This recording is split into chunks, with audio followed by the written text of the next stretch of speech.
I am always up for covering a disability story, and this one today comes to us from the tech world. Louis Rossmann has been a tech channel that Driving Ape and I have followed for quite some time. He has been very big into the right to repair push, especially with regards to Apple. And the fact that they are absolute bastards when it comes to allowing third-party repairs to their devices, because Apple charges out the wazoo for repairs through authorized dealers. Case in point, my Apple Watch will cost roughly $250 to get a new battery, which is only $100 less than the new Apple Watch SE3, which will last 3 times as long as the current model that I have, which is ridiculous. I should be able to go to a third-party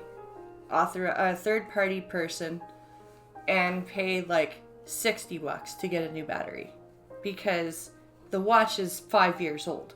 Why the hell am I paying over half the cost of a brand new watch to repair a battery that I won't, because of software obsolescence, I won't even be able to use the watch properly in like a year anyway.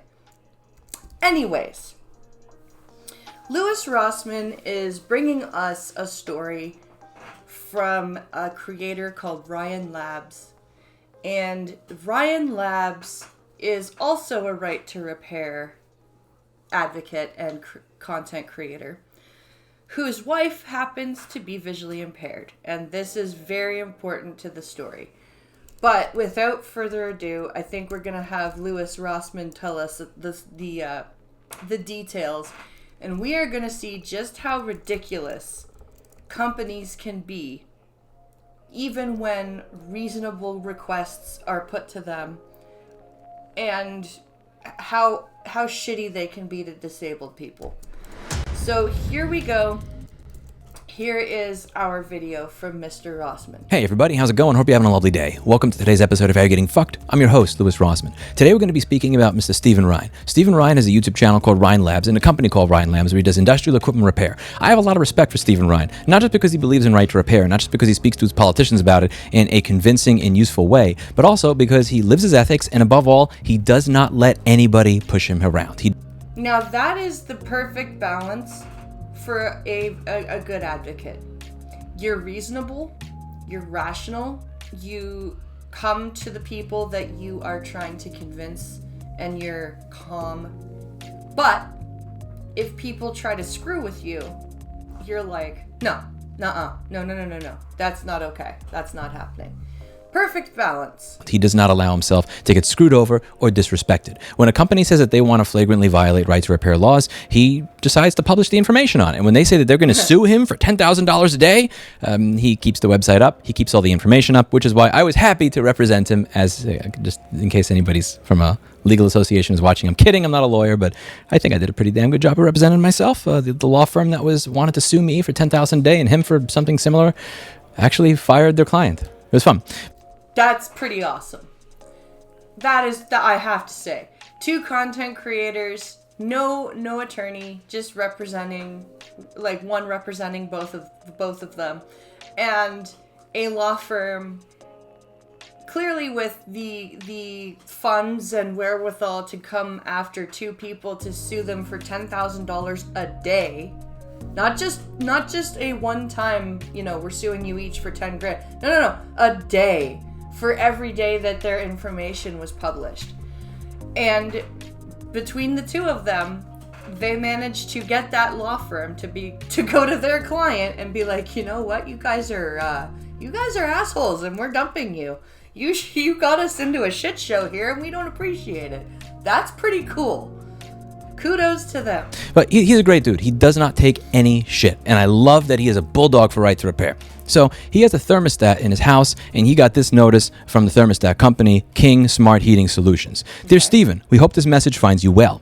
please find attached a letter regarding the end of server connectivity support for the Atmos Wi-Fi thermostat. This letter contains important information about the discontinuation of this product and the next steps you may want to take, which includes upgrading to Hoot Wi-Fi with a discount offer. Your thermostat will still function and control heaters after May 30th, 2025. However, it will no longer be able to connect to our servers. It will no longer receive firmware updates or have remote access via the mobile app. I hate that shit. I really do. This is one of the main reasons why, as cool as I find smart home technology, I can't justify it because so much of it is like subscription based, and just like, you know, cell phones and smartwatches, it's all planned to be obsolete within 2 years, and then forcing you to pay another however much they're charging for a smart thermostat. Plus, you know, oh, we've you know, this is a new thermostat, so we've done a major update to the software, and we've also updated the premium subscription to cost a few dollars more. You know, it's ever ending. And unfortunately, as we're about to hear in this gentleman's case, and several thousand, 100,000, I would say, disabled people's cases, in order to do things independently, they require smart home technology. And they are also on a fixed income and can't necessarily afford all of the subscriptions that they require to run said smart home technology. Our customer support team will no longer be able to remotely troubleshoot issues related to these thermostat models. Apologize for any inconvenience. He had a conversation with them back and forth, and he said that since this is not going to work anymore, I'm going to paraphrase here, that it would be nice to be able to get access to the source code or firmware or whatever it is that is necessary so that other people could create a Home Assistant plugin for this so that this would be able to work for other people. That's a great idea. That is a valid solution. And if the company was dead set on being greedy pricks, he could have gone, okay, fine, we'll charge like 99 cents per download and you get 10 cents per download. There, fuck off. Like, that could have been a very easy workaround. Make a third-party plugin for like Alexa or Google or the HomePod. This could have been easily solved. The company said, we're open to offering you a thermostat at a discount. We're open to offering you another one. But the way Stephen Ryan saw it is that only helps me. What about the other hundreds or thousands of people that may have purchased this product? I don't simply want something that works for me. I want something that works for everyone. And that is how you do advocacy properly. You don't do advocacy to help yourself only. You do advocacy because you found a problem yourself, but then you went, holy crap, this could really affect tons of other people. So that's the right way to do advocacy. And that's why I respect Stephen Ryan. Anyway, So they said, okay, let's see what I can do. I'm going to see if I can get the source code or firmware or anything like that released so that you would be able to have people that you know develop this type of plugin. And that was that. He doesn't hear back from them. And then he emails and he says the following. Hello, Brad. Any update? Wife made me turn on the breakers to the heating system. She is really not happy that she cannot control the thermostats from our large screen. She is visually impaired. I also received an email from Alia Networks when I did. Okay, so this is important. Okay, so his wife, instead of, like, because they didn't answer him about his question for the source code, so he couldn't design a plugin so that she would be able to continue to use the thermostat. They bricked the thermostat. She is no longer able to be independent and use the thermostat to set the house temperature. So then she has to call him to go turn the breakers on. And he's very rationally and calmly emailing the company and going, hey, I asked you and spoke to you about this problem.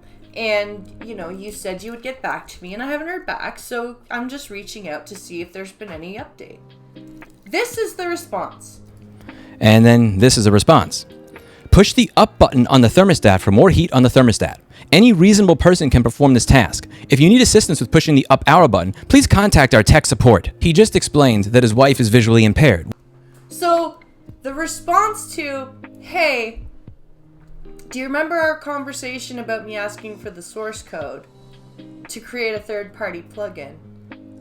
This is why, because my wife is like visually impaired, and not only would this help her, but this would help thousands of other disabled people. I'd like to hear back from you, because now that you guys actually have discontinued the service for this thermostat, I have had to, actually manually turn on the breakers in my house, and their response is to be like, push the up button, you idiot. What do you mean? Why can't she just push the up button? Duh. Like, and again, remember, most smart home services are subscription based on top of the purchase of the hardware device, right? So not only did this guy and his wife purchase the smart thermostat, they are likely paying a subscription service to activate the server and access it. Then they discontinue access to that model, and instead of just being forthcoming so that he could, create a workaround so that people could still use this model, they're like, you can either buy a new one, albeit at a discount, but you can still buy a new one, or we'll just ignore your request for the source code, and then when you email us back to talk to us calmly and explain to us about your wife, we're just going to treat your wife like an idiot. But thanks for your money. What the fuck? Which is arguably a disability. So he said that the reason that I purchased this product of a smart thermostat is because having a larger screen allows my wife, who is disabled, to be able to set the thermostat when she couldn't otherwise. And your response, after disabling a product that one of your customers uses to allow their disabled wife to be able to access something in their house, is to make fun of them. Yeah. It's literally, he has it there so that she can set the temperature. What if he's traveling for like a technology thing, or speaking to a politician about a right to repair, and she's at home, and like now she can't set the heat? Like, that's not fair. And he, unless they go and pay for a new thermostat with new server access, he can't set it from his phone either, remotely. 2410 San Antonio Street, Austin, Texas. I'm here from 1 to 6 o'clock every day. Say that to my face, you piece of shit. I don't know how else you're supposed to react here. There are certain elements, there are certain things that you could say where there is really no proper way to respond, in my opinion, or at least a way that I would understand how to respond. And you can tell me if this is emotional dysregulation or improper without smacking somebody in the face. No, that's completely fair, Lewis. That's not a dysregulation at all. There are certain things that people vocalize that just, they deserve to have a smack. They really do. And that is one of them. Like, to immediately reply to the words, my wife is visually impaired, with, just push up on the button, duh. Like, what the fuck? Like, this, and it's ridiculous. Like, and unfortunately, this is not a rare phenomenon with customer service people. Driving Ape and I have had our fair share of that. I remember Driving Ape calling I think it was a phone company, and we were like, so had something to do with our phones, and we needed to make sure they would be on. And he goes, my wife is blind, and this is her, her access to call people if she needs to. And the customer service guy was like, oh yeah, that's a nice story. Good, that's a good one. To keep the phone on. And he's like, what the fuck? How could you? How? Give me your supervisor right now. Like, that was, but it's so sad. It's unfortunately very common for this type of attitude even when an able-bodied partner is trying to advocate for their disabled spouse, the able-bodied person will get attitude. Another good one is you're trying to read a menu to your disabled or your visually impaired or blind spouse because there's no, braille menu, or it's a fast food thing and you're reading it, and the customer service, why are you doing that? Well, she's blind. Ugh, whatever. Just hurry. It's like, Jesus Christ. There's no way that you broke my product. Yeah. You ghosted me after I asked for assistance with that product. And then your response to my polite email is to make fun of my disabled wife. I'm trying to imagine. I agree. Straight smack to the face. What the response I would have to that is. And I keep going down all these different little roads in my head. Autistic people have this thing that they do where they will have like 3 or 5 or 10 or 20 different conversation trees that they go through in their head before they have certain conversations. And every single conversation tree that I'm going through, if this was a conversation that was being had in real life, and Brad Wilson said the same type of shit in real life that he's happy to say behind a keyboard, ends in him getting punched in the face. Yeah. There's nothing that he said that doesn't warrant a slug to the face. Like, that is such a dick move. Anyway, why do I respect Stephen Ryan as much as I do? Because Stephen Ryan don't take no shit. After that man made fun of his disabled wife, he says, fuck you. I'm going to sue you. Nice, as you should, Mr. Ryan. You sue that company. And honestly, the number he's asking for, I think, is low, but that's also a sign of restraint and morality that he's only going for what he's going for. You filed in court. You're hereby notified that the above plaintiff has filed a claim against you amounting to $10,000 for reasons that are stated below. I love it. I think that every single time a company takes away access to what you bought and paid for, take them to court. One of the great things about small claims court is that the filing fees are very low. And in many jurisdictions, you're not allowed to hire a professional attorney. You have to show up yourself. That's true. That is true. Most of the time in small claims court, you are representing yourself. You're not allowed to get an attorney. Imagine if every single company that took away access to what you bought and paid for had to physically show up in small claims court. Oh, that would be. And this is what I'm talking about when I was talking about what we were doing when we showed up at the Austin City Hall. Let's say you're not allowed to speak, right? Let's say even you're not allowed to get your point across. There is a 30 to 90 second period of time. You multiply that by enough people, and then maybe the city manager will get the point across. Oh, it looks like 100 or 200 people signed up to speak on this thing. Maybe if we're going to disable them from speaking, we should say why if we intend to not go ahead with the contract. Here, something similar. It might force companies to think twice before creating products that are fundamentally disposable. I think this is something that most people would agree. I think the Stop Killing Games movement should eventually include software, like just that you purchase, or just anything that you have to pay a license for, and then they just take it away. I think that needs to change. Like, if you spend the money for a Microsoft subscription, and then they're like, oh, you don't know, we don't want you to have this version of Microsoft anymore, and now we want you to pay a whole new fee for a new version. I don't agree with that. Same with niche software like screen reading software. The fact that Freedom Scientific is allowed to charge as much as it is allowed to charge for one-time licenses, and then forcing people to pay again when they upgrade or update, that is absolutely absurd.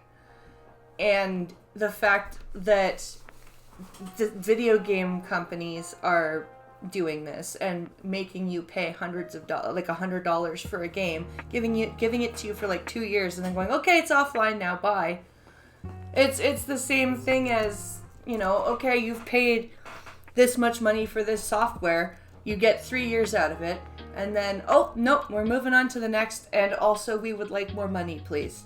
Okay, but I already paid you. Well, that was for that version. What the fuck do you mean that was for that version? Like, fuck off. If they had to have 500 or 5,000 or 50,000 people all show up at a particular date and time in small claims court. I just had an idea for a nonprofit that does nothing other than help facilitate the funding of and the filing of small claims court complaints for people who have this happen to them. Oh, that's brilliant. That's brilliant. You should absolutely get together with an attorney and set up that charity organization, that nonprofit. That would be brilliant. Freaking approach legal mindset. See what he says. Oh my God. That'd be amazing. I already have 5 orgs. I can't start. I already have 5 orgs. I think Stephen Ryan's going about it the right way. They took away access to his stuff. They ghosted him. They made fun of him and his disabled wife. How else are you supposed to respond? I think he's responding a lot more mature than I would. Oh, yeah. Oh, yeah. And the restraint that he's showing in only suing for $10,000, that is, like, hats off to Mr. Stephen Ryan for A, not just going nuclear on this company, and B, not also threatening to just sue them to the ground. Like, just the restraint is absolutely insane. I just want to punch the guy in the face. Yeah. He's doing it the way a real man would do it, properly. That's why I have a lot of respect for Mr. Stephen Ryan. He has a YouTube channel where he goes over some of the tools that he reviews and some of the stuff that he does. I'll include a link to it down below. I hope that you visit. And Stephen, I hope that you're very successful. I look forward to seeing how your case unfolds. Thank you for being a warrior for right to repair and ownership. Thank you for giving a shit about these things. And thank you for going about it in a way that I never imagined. In all the years I've been doing this, I never thought, what if every single time a company just revoked my rights of ownership, I just took them to small claims court? I think that's brilliant. I really do. Just every time, again, because small claims court filing is relatively inexpensive, and you don't need to pay for an attorney. Just, oh, you took my right. I paid for that software. Now you won't let me use it. Lawsuit. Oh, I bought this thermostat, and now you're gonna disconnect it from the server and force me to buy a new one and upgrade to your new server. Lawsuit. Oh, you're like just perfect. I think that's amazing. Oh, I bought a video game and 2 years later you've decided that I can't play it anymore. Lawsuit. And what if everybody did that? How beautiful would that be? Would things change? Amazing. With Steam, they had forced arbitration, and they got rid of it as soon as somebody decided to try and abuse the system and file thousands of arbitration claims because it cost them money. Yep. What if there was a tangible cost to a company to producing products that are garbage? Even if on page 87 of the end user license agreement, it says, I'm sorry, there's nothing I could do. What if there were 87,000 court cases where they had to show up and win? That's what you call a Pyrrhic victory, where you won, but the cost of winning was so high that you actually lost. Yep. Let's do this to every single company. The next time that a product that I purchased has its abilities taken away from me, and they like to point to page 87 of the end user license agreement, I'm going to reach out to every single person I can that owns that product, take it to small claims. It's one way to... I love it. I love it. That's a great idea. Because you know what I want to do? You know what I want to... I would love to do this. Get voiceover and also Jaws to read an entire EULA. Okay? And just put a lawyer on a Mac and on a PC with each screen reader in their ears reading the entire end user license agreement. All 87 pages in the same robotic voice. They'd be like, please, for the love of God, make it stop. Way to fight back. Another is to add to consumerrights.wiki. Check out consumerrights.wiki, where we document every single instance of an anti-ownership company. We do not have a section yet for companies that make fun of the disabled wives of people they've disabled products from. But I'm going to ask Keith about adding that category later today. Okay, I like that. I think that's very funny. I'm sorry, but like you can't help but laugh at people this stupid. Seriously, if that's your go-to to just mock disabled people when you're presented with an issue, like, really? That's okay. Well done. You win Asshole of the Year award. And also now you're getting sued. Hooray for you. This is definitely, I think, a great move. I'm honestly gonna go search up this guy's YouTube channel and just subscribe because this is a great move. Way to go. Stephen Ryan of Ryan Labs. I'm gonna post the video of this video, Lewis Rossman's video, in the description, as well as a link to Ryan Labs channel. And I will see you guys in the next video. Let me know what you guys think about this stupidity in the comments below. Like, share, subscribe, and I will see you in the next one.